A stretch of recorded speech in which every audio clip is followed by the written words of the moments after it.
사랑이 무엇입니까? 사랑의 사전적 어원적 의미를 찾아보니 모두 어떤 대상을 사랑하는 것이나 또는 그 마음이라고 말합니다. 그래서 깨닫게 됩니다. 사랑은 사랑입니다. 이 말 자체가 사랑이 얼마나 위대한 것인지를 보여줍니다.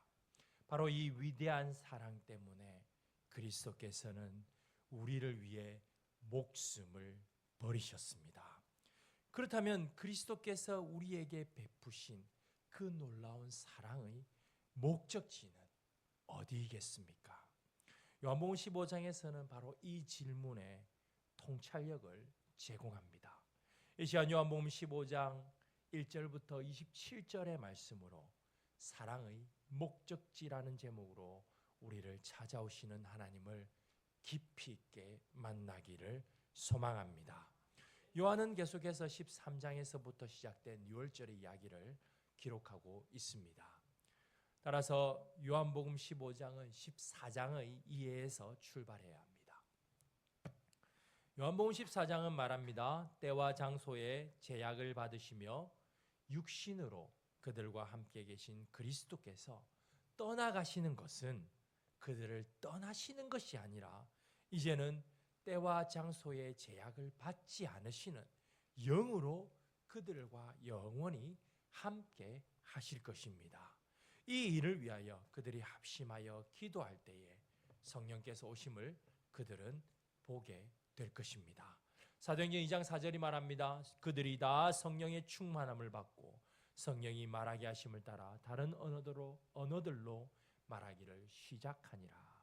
결국 성령께서 임하심과 성령께서 그들 가운데 거하시도록 하는 전제 요건은 요한복음 13장 34절에서 말하는 새 계명, 즉 그들이 서로 사랑하는 것, 그들의 하나됨입니다.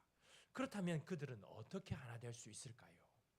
이 질문에 답을 하듯 주님은 요한복음 15장 1절부터 17절까지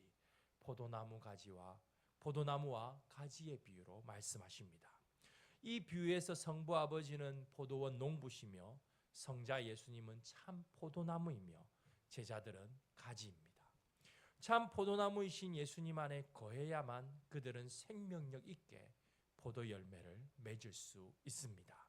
하지만 그들이 포도나무이신 주님 안에 거하지 않으면 생명력이 없기에 마른 가지가 되고 그 마른 가지는 밖에 버리워져 결국 불에 살라지게 될 것입니다.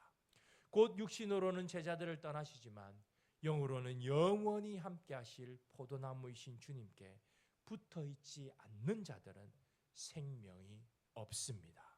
하지만 포도나무이신 주님께 붙어 생명을 공급받는 자들은 열매를 맺습니다. 그 열매는 주님께서 요한복음 13장 34절에서 말씀하신 바로 새 계명을 지키는 것으로 드러납니다. 여기서 어떻게 하나 될 수 있는가의 답변을 볼 수 있습니다. 그들이 하나 될 수 있는 방법은 포도나무이신 그리스도 안에 거함입니다. 그들이 포도나무에 붙어 있어야 그들은 한 포도나무에서 생명을 얻는 자로 하나가 됩니다.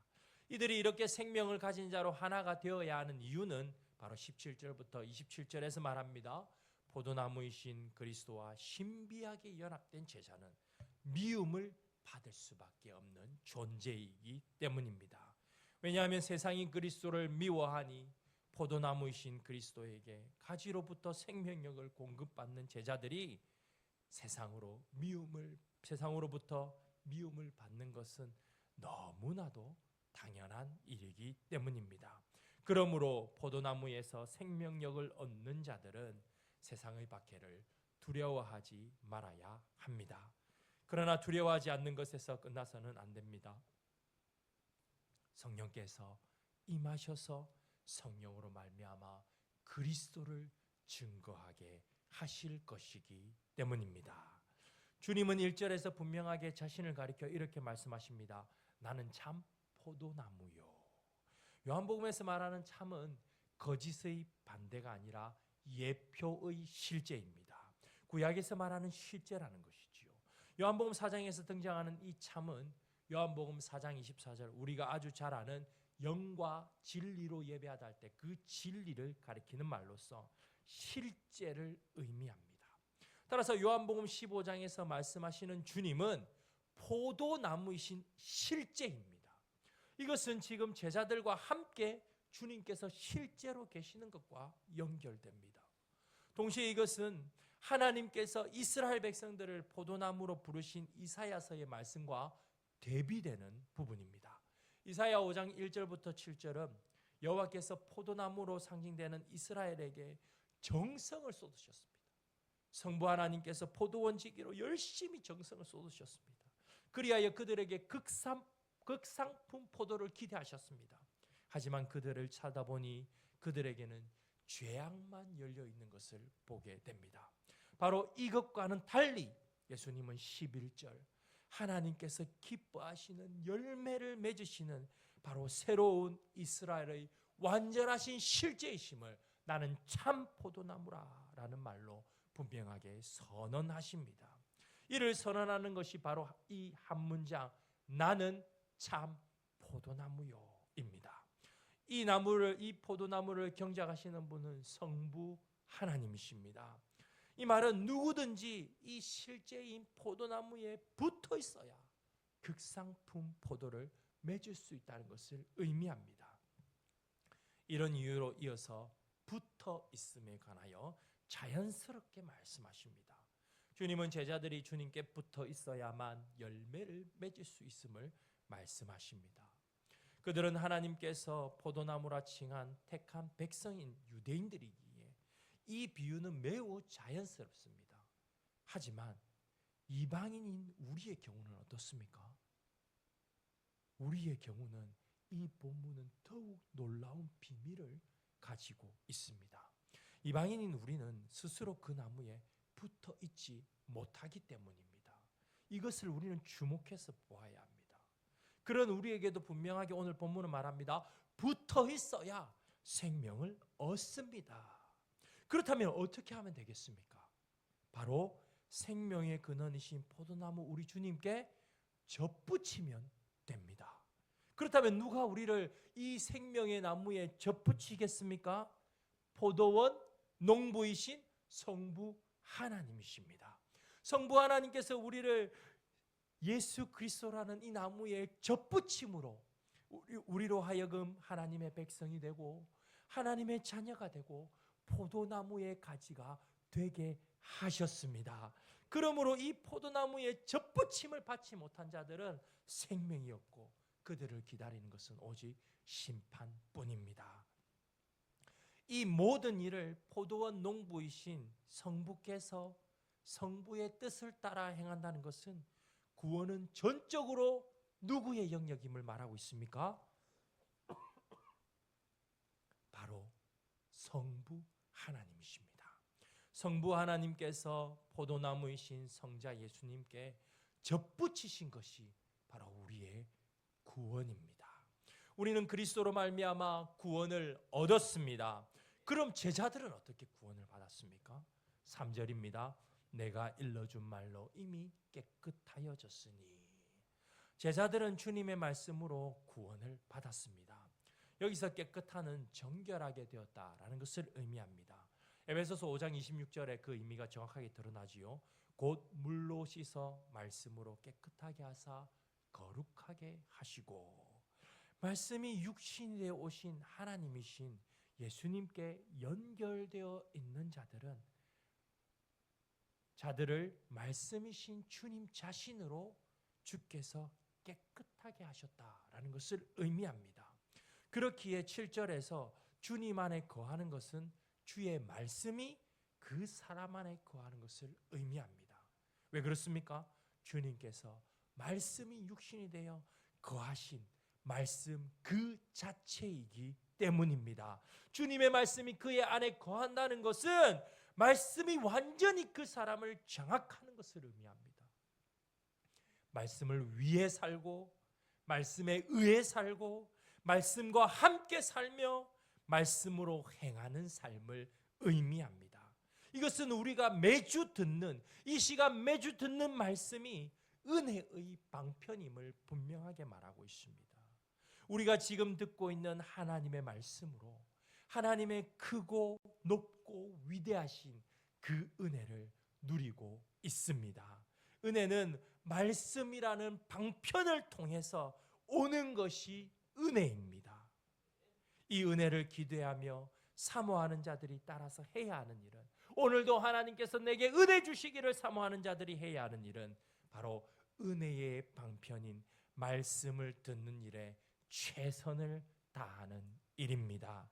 다른 어떤 것에도 생각을 빼앗기지 않도록, 마음을 빼앗기지 않도록 말씀을 듣는 일에 최선을 다하기를 바랍니다. 이 일을 위해서 예배 전에 기도로 준비해야 합니다. 말씀을 들리게 하사 말씀으로 성부께서 성자를 통해 주시는 그 은혜를 깨닫게 하시는 이는 바로 성령 하나님이시기 때문입니다.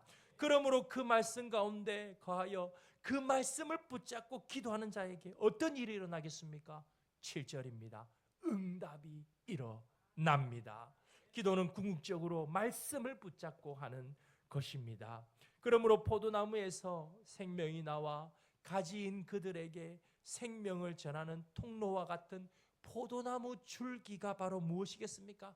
말씀입니다. 말씀. 그 말씀임을 3절이 암시하고 있는 것이지요. 뿌리에서 시작된 생명은 생명의 말씀인 줄기를 통해서 가지인 우리에게 은혜로 임합니다. 이런 가지가 생명력 있는 가지임을 5절에서 말씀하십니다. 5절입니다. 나를 떠나서는 너희가 아무것도 할 수 없느니라. 주님께서 이렇게 포도나무 비유를 하는 것은 곧 주님께서 그들을 육신으로는 떠날 것이지만 성령으로 그들과 함께 하실 것이고, 바로 그 주님과 함께 해야 그들에게 생명력이 있다는 것을 분명하게 말씀하고 계십니다.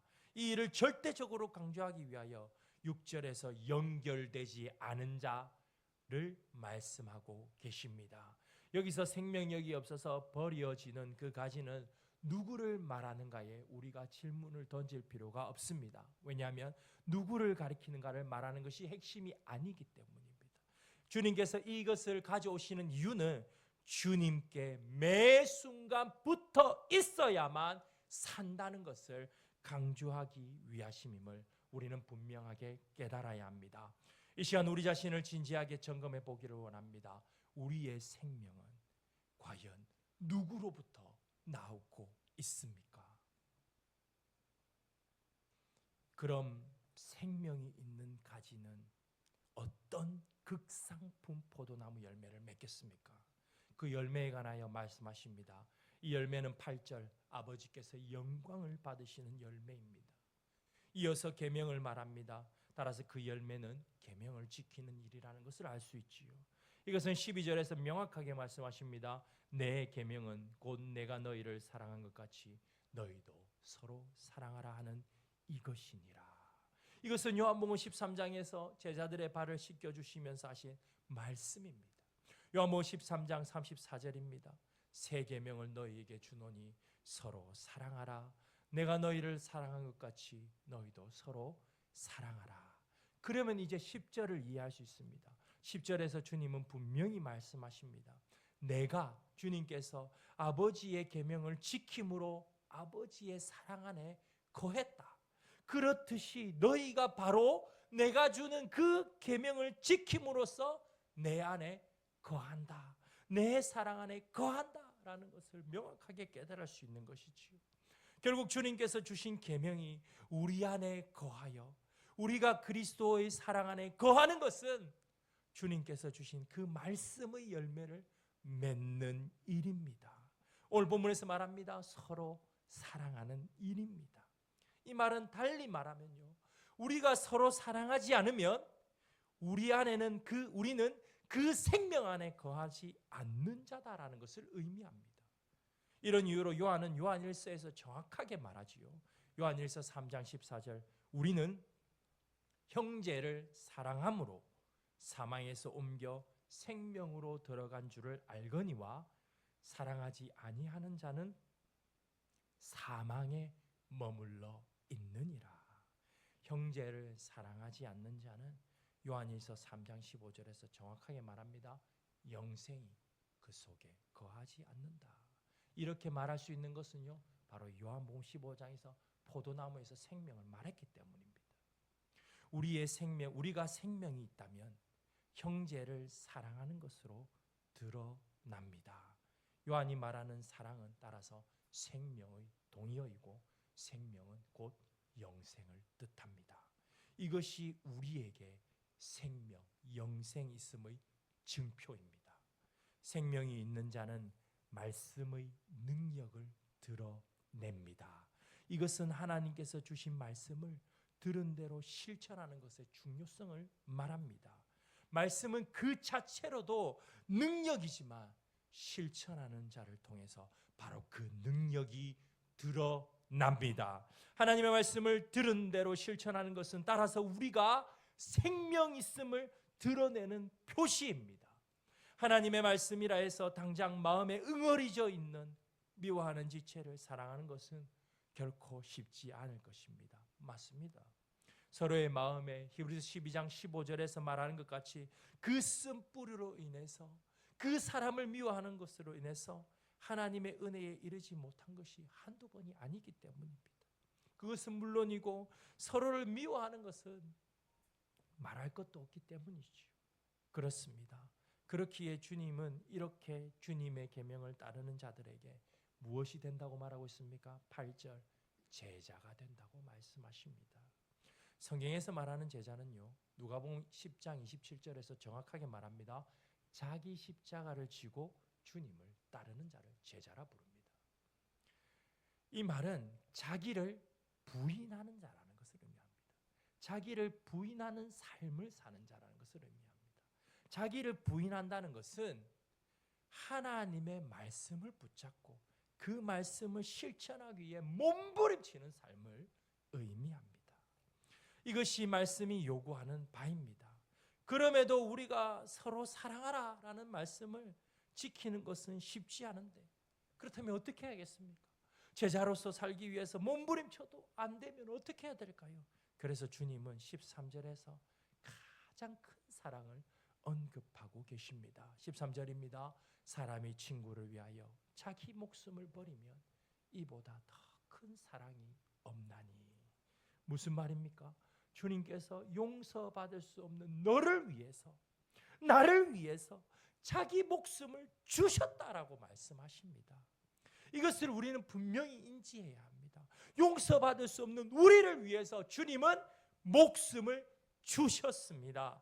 그러니 너도 나도 타인을 용서하고 사랑할 수밖에 없는 존재라는 것을, 바로 그 당위성을 지금 제공하십니다. 용서할 수 없는 사랑까지도 마땅히 사랑해야 함을 말합니다. 그런 자에게 주님은 15절 무엇이라 부릅니까? 친구라 칭하십니다. 친구란 따라서 주님의 말씀을 지키는 자를 의미하는 표현이지요. 이 계명을 지킴으로 우리는 주님 안에 거하는 자임이 마땅히 드러납니다.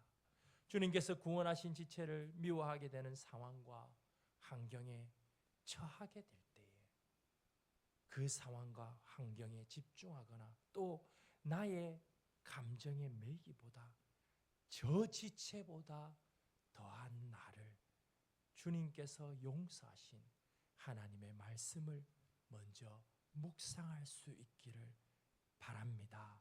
그리하면 성령께서 되게 하십니다. 잠언 16장 7절입니다. 사람의 행위가 여호와를 기쁘시게 하면 그 사람의 원수라도 그와 더불어 화목하게 하시느니라.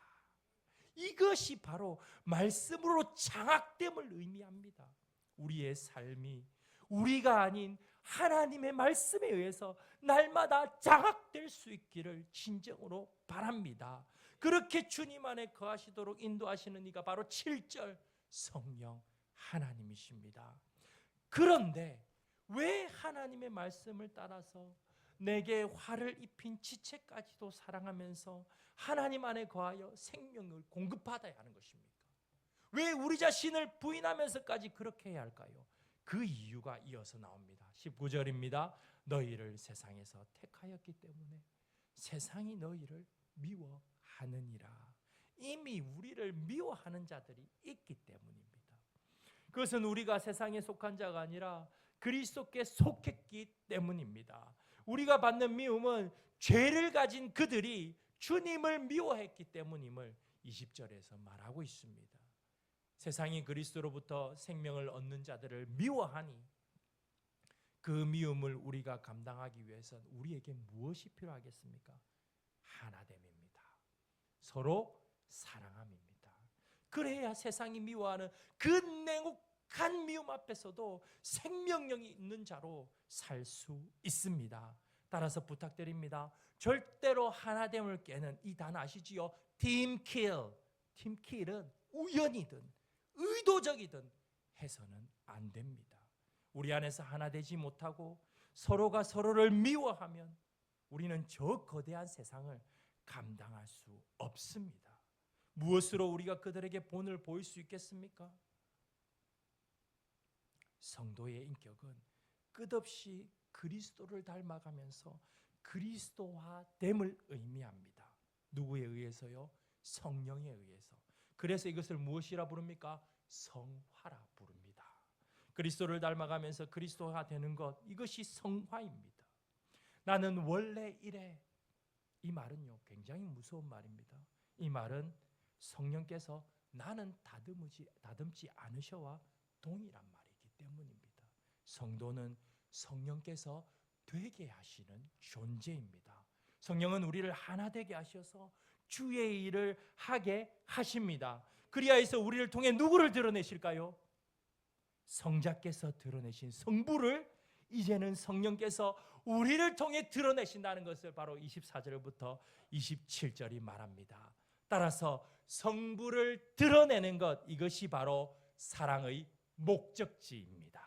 따라서 요한복음 15장의 메시지는 분명합니다. 우리 함께 읽겠습니다. 그리스도와 성령으로 말미암아 연합한 자는 주님의 말씀을 따르기 위해 몸부림치며 그 말씀을 따라 서로 사랑함으로써 세상 가운데 아버지를 보여줍니다. 아멘.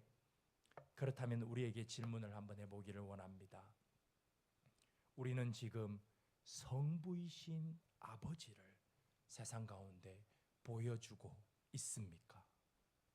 주님께서 죽음을 앞두고 장황하게 말씀하시는 것을 한 문장으로 말하면요, 내가 너희를 사랑했듯이 너희도 서로 사랑하라입니다. 그렇다면 왜 죽음을 앞두고 그렇게 사랑하라를 말씀하셨을까요? 또 그것이 어떻게 아버지를 보여줄 수 있을까요?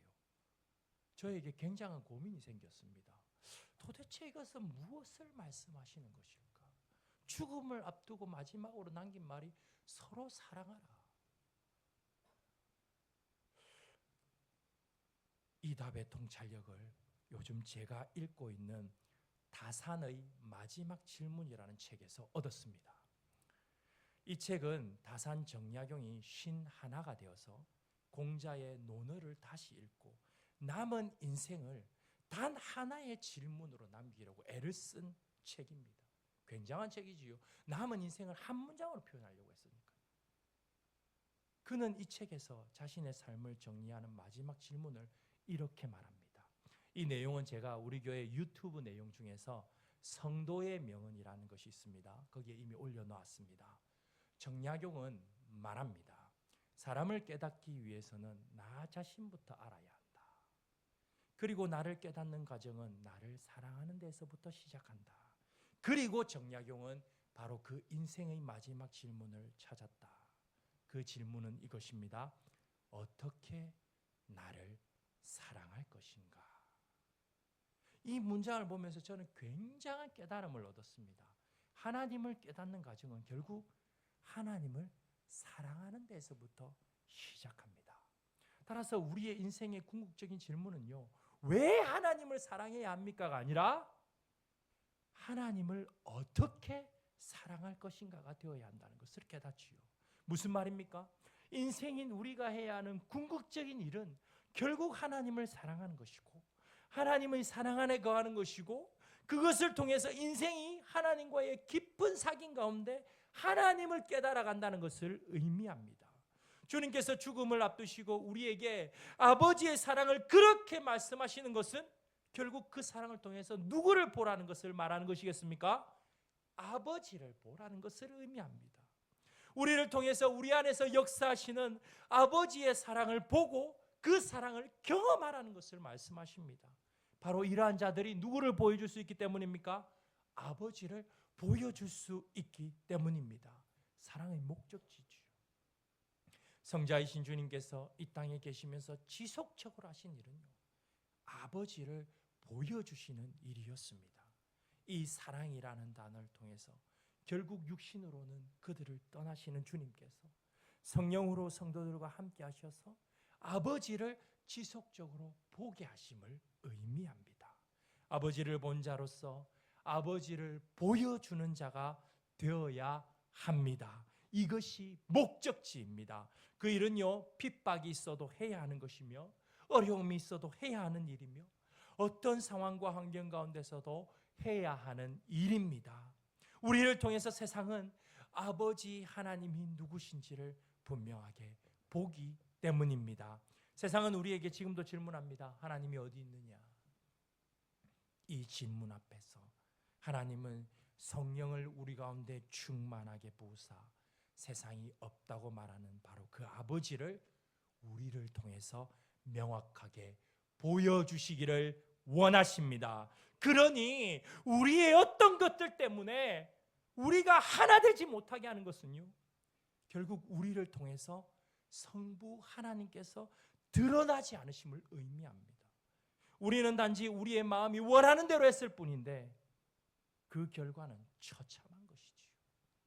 그래서 우리가 동상동 땅에서 하나님 아버지를 보여주기 위해서는요, 우리가 서로 사랑하여 하나 되어야 합니다. 따라서 하나됨을 방해하는 그 어떤 말과 행동도 우리는 하지 않기 위하여 애를 써야 합니다.